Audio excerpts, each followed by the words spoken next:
जय मसीह के दोस्तों, आज हम जानेंगे एक ऐसे व्यक्ति के बारे में जिन्होंने अपने जीवन में परमेश्वर की बुलाहट को समझा और परमेश्वर की सेवा करने के लिए अपने आप को समर्पित किया। आज हम बात करेंगे चार्ल्स थॉमस स्टड के बारे में।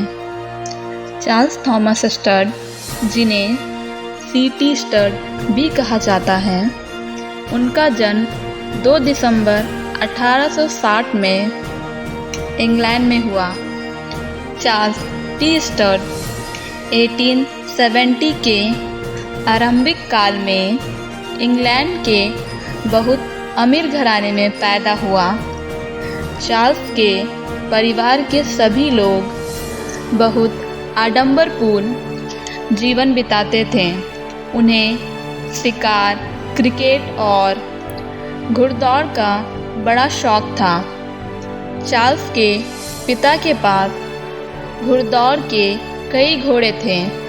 चार्ल्स और उनके भाइयों ने क्रिकेट में खूबी पाने के लिए बहुत समय खर्च किया। चार्ल्स अपने 16 साल के उम्र में ही क्रिकेट में कुशल माना गया। 19 साल की उम्र में वह एटन कॉलेज के क्रिकेट दल का कप्तान बन गया।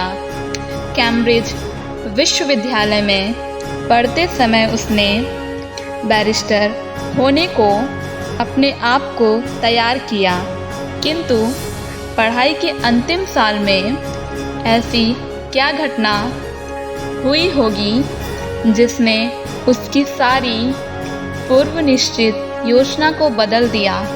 अमेरिका के प्रसिद्ध और प्रभावशाली सुसमाचारक डीएल मूडी ईरा सांकी के साथ आए थे और प्रभु यीशु का सुसमाचार प्रस्तुत किया था।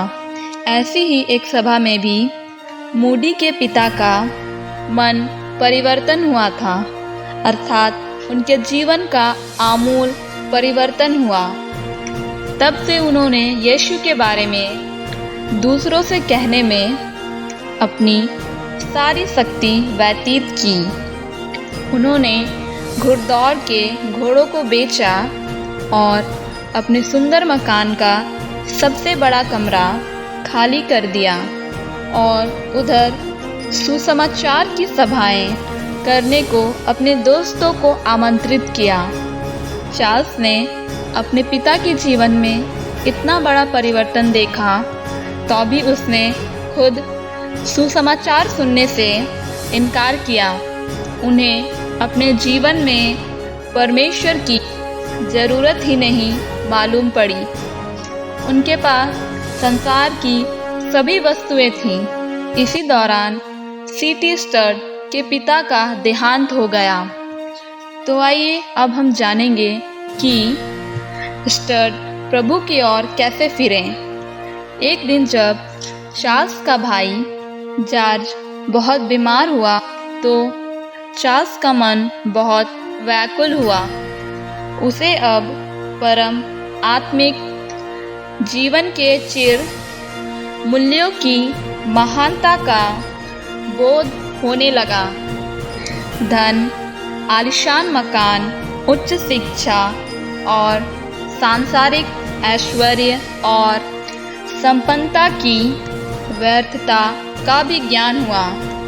जॉर्ज की बीमारी के समय डीएल मूडी ने कैम्ब्रिज में, जहां चार्ल्स रहता था, एक सभा का आयोजन किया था। चार्ल्स के कई मित्र उसमें शामिल हुए। उन्होंने चार्ल्स को भी बुलाया। चार्ल्स, हम सभा में जाएंगे, सब लोग जा रहे हैं, वहाँ बहुत अच्छा अनुभव होगा। परंतु चार्ल्स ने उनकी बात मानने से इनकार किया। उसने कहा, मुझे नहीं जाना है, मुझे आत्मिक जीवन की ज़रूरत नहीं है, तुम जाओ, मैं इसके बारे में फिर विचार करूँगा। फिर बाद में चार्ल्स भी सभा में गया और सालों की मानसिक संघर्ष के बाद सैकड़ों दूसरे विद्यार्थियों के साथ यीशु को अपना जीवन समर्पित किया। अब चार्ल्स ने अपने पिता के उपदेशों का मूल्य जाना।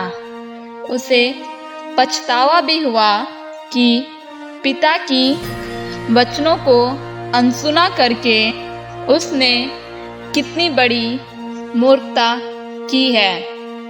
प्रभु यीशु की रक्षा को स्वीकार करने के आनंद से वह पुलकित हुआ।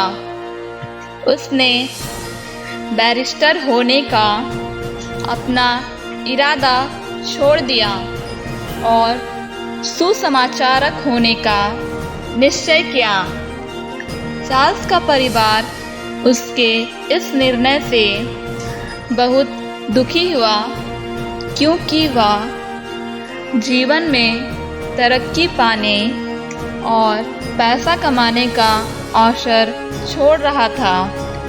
पर उसने दृढ़तापूर्वक उत्तर दिया कि उसका जीवन अब से अपना नहीं परंतु परमेश्वर को समर्पित है। इसलिए उसे परमेश्वर की इच्छा को पूरा करना चाहिए, ना कि अपनी इच्छा को। उसने जगह जगह जाकर गवाही दी कि यीशु ने उनके जीवन को मोड़कर कितना महान कार्य किया है। वह क्रिकेट के अच्छे खिलाड़ी के रूप में प्रसिद्ध हो चुका था, इसलिए लोग उसका वचन सुनने को सब जगहों पर इकट्ठा हुए। इस तरह उसे ऐसे लोगों को सुसमाचार सुनाने का मौका मिला जो कभी उसे सुनने को प्रेरित नहीं होते। क्या हम भी चार्ल्स के जैसे यीशु का सुसमाचार सुनाने के लिए आतुर हैं? चार्ल्स को एक ही तीव्र इच्छा थी, वह थी यीशु से अपने जीवन में किए हुए महत्वपूर्ण परिवर्तनों के बारे में दूसरों से कहना। सीटी स्टड चीन के सुसमाचारक के परावर्तक हडसन टेलर के पास गया और उधर सुसमाचारक के रूप में काम करने की इच्छा प्रकट की। टेलर ने उसे स्वीकार किया। चार्ल्स ने अपने 6 मित्रों को भी अपने साथ जाने के लिए प्रेरित किया। इन सातों ने अपने काम काज छोड़े, धन संपत्ति का मोह छोड़ा और वे प्रभु यीशु की सेवा करने तथा चीन के करोड़ों लोगों को जिन्होंने सुसमाचार नहीं सुना, उन्हें यीशु की कृपा का सुसमाचार सुनाने निकले। वे कैम्ब्रिज 7 के नाम से प्रसिद्ध हुए। 1885 में जब चार्ल्स समुद्री यात्रा करके चीन के संगाई नगर पहुंचा, तब सबसे पहले चीनी भाषा, जिसे सीखना बहुत कठिन है, सीखने में लग गया। उसे दिन में इसके लिए 7 घंटे भी लगने पड़ते थे। चार्ल्स जितनी जल्दी हो सके उतनी जल्दी चीनी भाषा सीखकर चीनियों को सुसमाचार सुनाने की आज्ञा कर रहा था।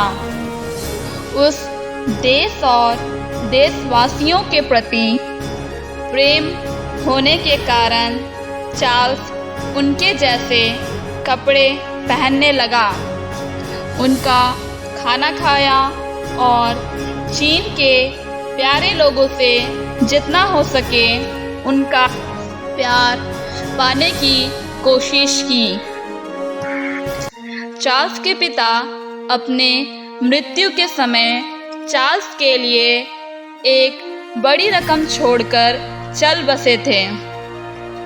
धर्मशास्त्र पढ़ने पर स्टड को पूरा विश्वास हुआ कि जरूरतमंद लोगों को धन बांटने में सच्ची महानता है। इसलिए उसने $25,000 सुसमाचारक D.L. मूडी को दे दिया, जिन्होंने उसे प्रभु यीशु का सुमार्ग दिखाया। मूडी ने वह धन शिकागो की मूडी बाइबल संस्था का कार्य करने में लगाया, जो आज भी कायम है। ऐसी ही एक बड़ी रकम उसने जॉर्ज मुल्लर को भेज दी, जो अनगिनत अनाथों का सेवा कार्य कर रहे थे। भारत में रक्षा सेना की संस्था के लिए भी स्टड ने बहुत सा धन दिया। कई ईसाई सेवकों को भी उसने प्रचार कार्य के लिए एक बड़ी रकम भेजी। यह सब स्टड के संबंध में क्या बताता है? वह कैसा आदमी था? स्टड एक उदार और दानी व्यक्ति था। उसने कई गरीब और ज़रूरतमंद लोगों को सहारा दिया। तो आइए हम भी एक बार अपने बारे में सोचें, क्या हम भी देने वाले हैं? धर्मशास्त्र कहता है, लेने से देना महान है। दमा से पीड़ित स्टड को चीन में रहना कठिन था। उसकी हालत इतनी खराब हुई कि उसे इंग्लैंड लौटना पड़ा। फिर उसे चंगा होने में 6 सालों की लंबी अवधि की ज़रूरत पड़ी। उसमें प्रभु यीशु की सेवा करने का उतावलापन था। इस बार वह भारत आया, जहाँ की आबो हवा ठंडी और अच्छी थी। भारत आकर उसने गिरजाघर का काम शुरू किया। भारत से घर लौटने के बाद उसने निश्चय किया कि अफ्रीका में नाइल नदी से लेकर नियागारा तक ईसाई सुसमाचारकों के काम के लिए उसे मार्गदर्शन देना था। 1912 ईस्वी में वह अपनी पत्नी और 4 बेटियों को इंग्लैंड में छोड़कर अफ्रीका गया। परमेश्वर ने उसके प्रयत्नों को सफल किया और नियागारा में मिशन शुरू हुआ। 1915 ईस्वी में 12 व्यक्तियों को बपतिस्मा दिया गया। स्टड इस उद्देश्य से इंग्लैंड लौटा कि वह कई और व्यक्तियों को मिशन के काम के लिए अफ्रीका जाने की अपील करे। 1916 ईस्वी में और कई मिशन कार्यकर्ताओं को लेकर वह अफ्रीका लौटा। उनके इस मिशन प्रवर्तन का नाम विश्वव्यापी सुसमाचार यत्न रखा गया। C.T. स्टड और उनकी पत्नी की मृत्यु 16 जुलाई 1931 को बेल्जियम के कांगो में हुई, परंतु उससे स्थापित मिशन संस्था का काम अभी भी जारी है। परमेश्वर ने स्टड को अन्य कई व्यक्तियों को प्रभु यीशु की ओर ले जाने का साधन बनाया। स्टड ने अपने पास जो कुछ था वह सब उदारतापूर्वक दूसरों की आवश्यकताओं को पूरा करने के लिए बांट दिया। तो आइए आज हम भी अपने बारे में थोड़ा विचार करें कि क्या परमेश्वर हमारे बारे में भी ऐसा कह सकता है। दोस्तों, इस वीडियो में अंत तक बने रहने के लिए मैं आपका धन्यवाद करती हूँ।